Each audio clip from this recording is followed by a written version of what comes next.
liking both sides, liking that. That's the philosophy behind it. Even they worship Yama too in India. There's Yama is a good guy. So he flatters. So as soon as he gets flattered, he'll just stay here for a long time. So that's what the Gayatri did. Gayatri chanted. She debated Yama about life and death. Then she started doing this thing, and he started feeling the vibration in her. And he stayed away from her. So I can't argue with you no more. So you won the argument, so he just let it go. So that's what the Gayatri chanting is all about. You keep doing it. Usually we do like 108 times a day. Every day, 108 times. So that does not have to, you've got to sit in a lotus posture, close your eyes or anything. You can do it when I'm driving or walking or teaching yoga. You keep an eye on the 108 number. So once you do that, you're fine. So if you continue that, then you get stronger and stronger. Then there will be no fear. That you'll be free from it. Is there a reason for the 108? Oh yeah. Is there a reason for the 108? It's like a list. So many things are connected to 108. It's a magical number. 108. Yeah. So many reasons. And the mala, for example, has 54. You see, the Yeah. mala. You do it. 54. So that's a number you have to get through. But if you start to get the chanting in the morning, it does not have to do all at once, but you have to finish it up before you go to bed. Then you're done. I mean, it does not take too long, actually. Once you learn how to do it, you can just 108 in 5 seconds.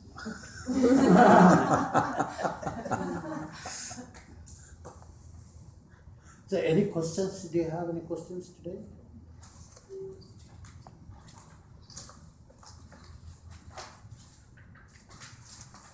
No questions, Tina?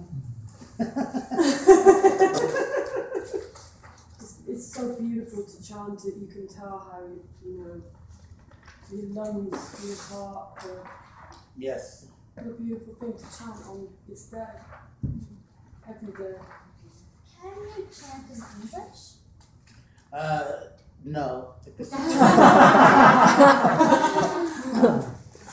does not have the same effect. The Sanskrit has the sound to it. It's the way it waves, sound waves. That's important. Yeah. You can do it in Latin if you like, because Latin, Hebrew, and Sanskrit, they're all called as the language of God. That's why. Like Amen. Yeah, it's just like that's why they don't use it in a daily language, the speaking language. They do it in a special. Yes. Can you share with us your personal practice today, what it looks like? My personal practice is very limited. So since I'm getting, my body is aging and I have a limited time, too much traveling, so I like to keep it in a good shape. So I do like 1 hour and 20 minutes of practice. It's a combination of the primary, intermediate, and less some advanced. Make sure I still can able to walk on my hands at my age, and that makes me happy. Then I do some chanting all the time. So it doesn't take more than like an hour and a half or something. Usually in the morning? Early in the morning, that's the best time. When you get up in the bed, you just go take a nice hot shower. Then your muscle will get all loosened up. Then you come and get on I don't use the carpet, I use usually on the towel or just on the floor. So the muscle is all relaxed, then you can able to do it like that. Then you take another shower, then it's done. Mm-hmm. Do you do pranayama every day, or is pranayama incorporated in the daily Ashtanga practice? Pranayama, yeah. Tomorrow I'm going to, because I'm feeding you one after another, tomorrow we're going to have like a big class, I guess. Yeah. So it will be nice tomorrow. We're going to add the pranayama. So only you guys will bring your book with you, you can write it down. Because we usually don't print the pranayama how to do it, because it should be guided. So then you just, all the teachers training people just bring your book and write it down how to do it, and you practice every day.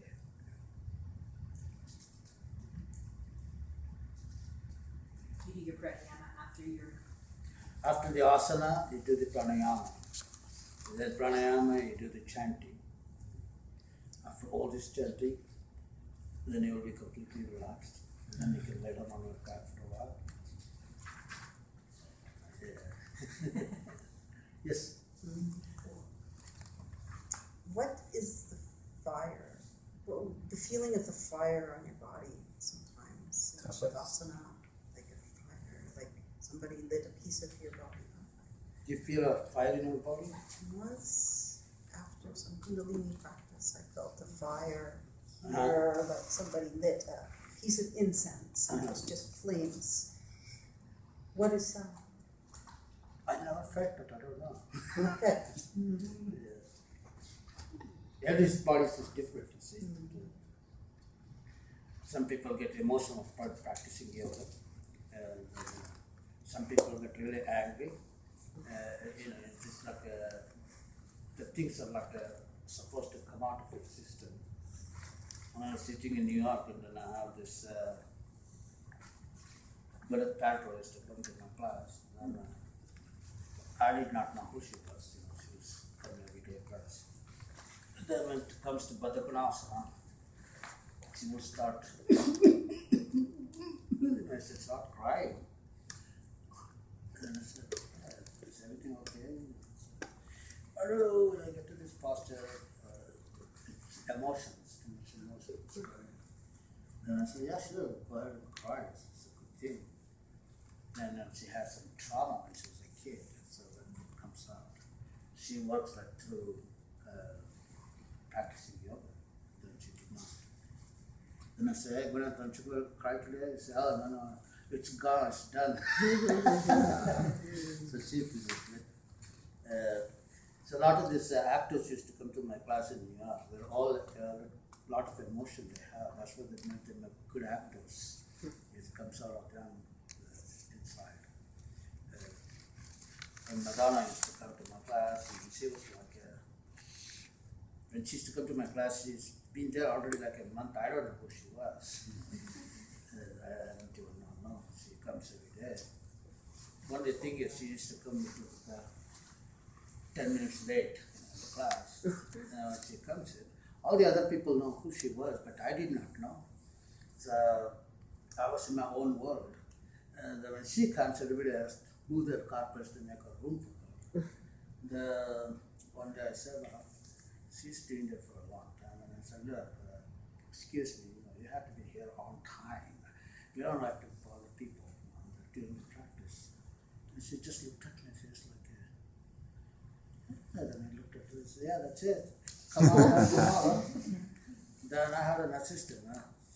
She used to work with me, and then her name is Bridget. And then Bridget was kind of shaking.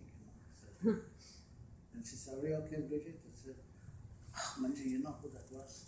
Who? That girl is, I don't know who she is. That's Madonna. What is it?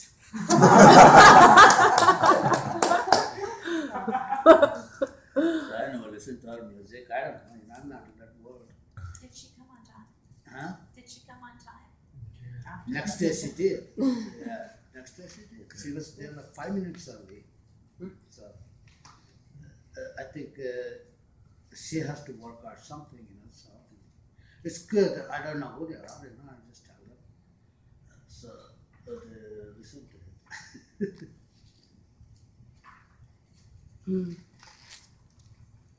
Yes. What does Dasha Dirga mean? Dasha Dirga means 10 deep breathing. 10. 10. Okay. Dasha, okay. Ekam dveti chatvari, see the Sanskrit 1, 2, 3, 4, 5, 6, 7. Dasha is 10. Dirga is deep. So is it 10 for? Usually I suggest people to do at least 10. Oh, 10 for. Because your body will reacting after 5th breath. So when they do 10, so next day they will complain about they have a. Yeah. So that's like you're actually activating your muscles in your body. They're getting stronger. when muscles start reacting to your posture,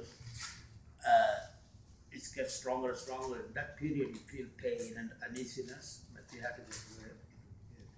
It's a good pain. So it's recommended to do 10 breaths. Yeah, 10 breath. Okay. So you have to inhale totally, fill it up, and you exhale totally. You empty it. So when you do that, it looks like a recharging the battery in your body. If the battery has to be completely drained before you recharge it. So in that way, the whole battery will last for a long time because the whole thing is re-energized. So in the same way, the breathing is, you have to inhale completely, then you have to exhale completely empty it. That duration takes a slow inhalation and exhalation, breathing, practicing. That's how we improve the energy.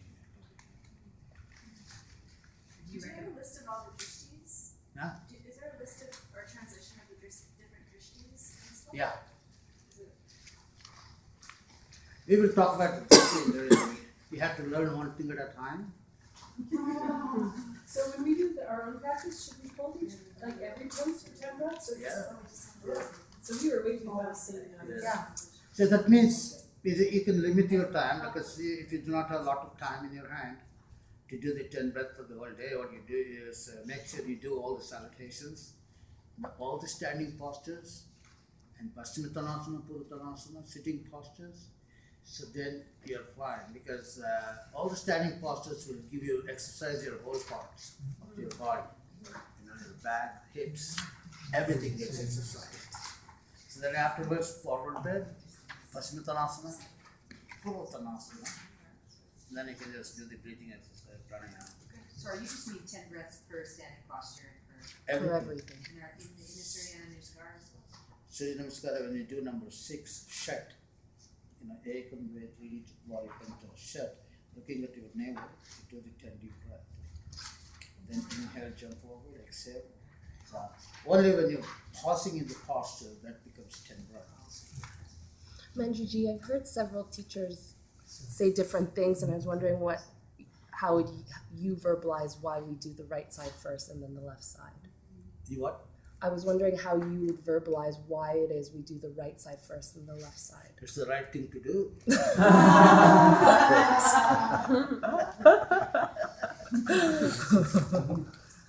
But It's a Surya Nadi, Chandra Nadi. Surya means on the right side of the Surya. That's where the heat is.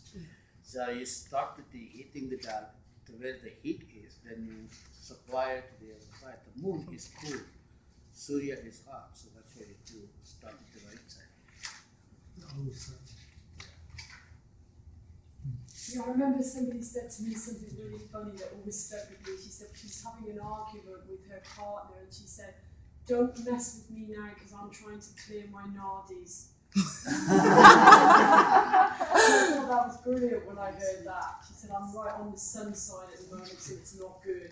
Come back when I'm on the moon side." Who said that? A friend of mine she was with Hamish Hendry in London actually, and I never forgot that because she said he had no clue what she was talking about. You should have said, "You really got nadis?"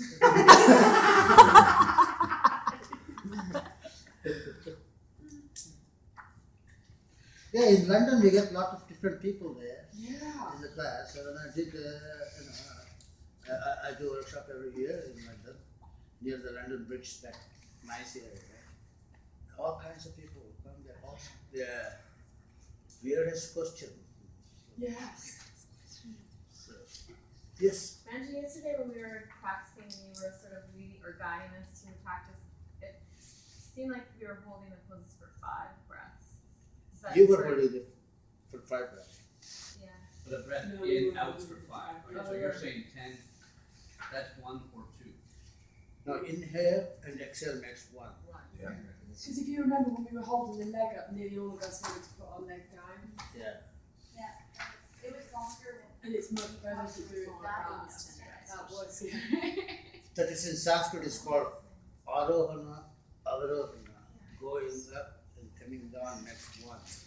So that's what you practice. since I noticed my practice was too fast today, and I wasn't as warm as I was yesterday. So when I was young, I used to do like just I will take like a salutation in Mysore when I used to live in India. And then we did not have any carpet or anything, it's all cement floor. So I will close the room door and I will start doing the salutation, like 500 of them, non-stop. Because my whole goal was, in Indian houses, they have a cement floor, and then they have the hole at the wall, because they wash the floor and the water goes through that. So I wanted my sweat to go through that one. So I started doing the 500, 600 salutation until the water goes through that one. So once you start doing that, then you don't know, you can't stop it. It's like when you start jogging, if you take jogging, I used to jog like 10 miles a day after yoga class. When I first started, I could not even jog from here to there. Then I got exhausted. I said, gee, all those yoga, pranayama, I can't even run like 3 minutes, what's going on? So then I talked to one of my friends, one of my students, he's a marathon runner in used to come. He's a great runner, he was very stiff. Everybody stiff, very stiff guy. So then I asked him, I said, what's the theory behind this running? And he said, well, you have to synchronize your breathing to your body move. That's what it is all about. And so then he taught me how to do it. The next day I could not wait to print the experiment, see how it works. So next day I ran and start jogging. California lifestyle. I had nothing much to do. They teach yoga for 3 hours, then you got the whole day. Then you have to come up with some creative idea. So, well, let's catch some waves in the ocean. It's warm water, so body surf. Then after we say, okay, let's go for running. Then you go for running. So then I put it in action, just like you said. Then it's like starting the steam engine. So you start moving. Now it's run and run, keeping my watch. 15 minutes, I'm not getting any exhausted. I got really excited. And I said, well, I'm going to run some more until I feel like I'm really tired. And I skip the same breathing. 30 minutes, I did not get any exhaustion. Then I realized, okay, let me stop right here. I'll not get too excited. Maybe tomorrow I don't want to do it. So then slowly I built up. In 1 week, you can go take my car and park this area and measure it from here to there, like 5 miles. You park the car, walk this way 5 miles, then come back to your car 5 miles, 10 miles. So you feel really good. So that's all it is all about, the breathing. You gotta breathe, breathe, breathe. Then once you start doing that, you don't know whether you're running or your legs are taking you for a jogging. It's non-stop. It's because the breathing. That's the breathing. In yoga, they always talk about breathing. It's so important. You got to exercise the lungs. The longer you do it, it's better for you. It's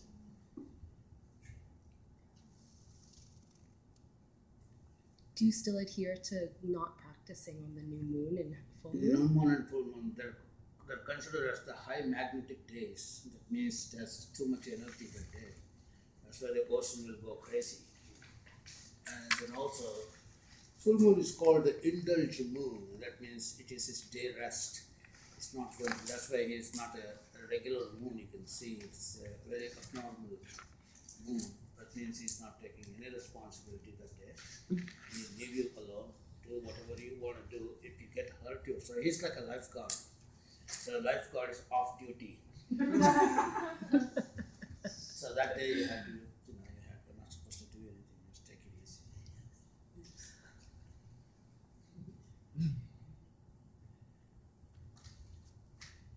Well, thank you everybody, and then we will see you all tomorrow. Until then, have a very afternoon. So you can have a lunch or eat. Thank you. You're welcome. You're welcome. You're so kind.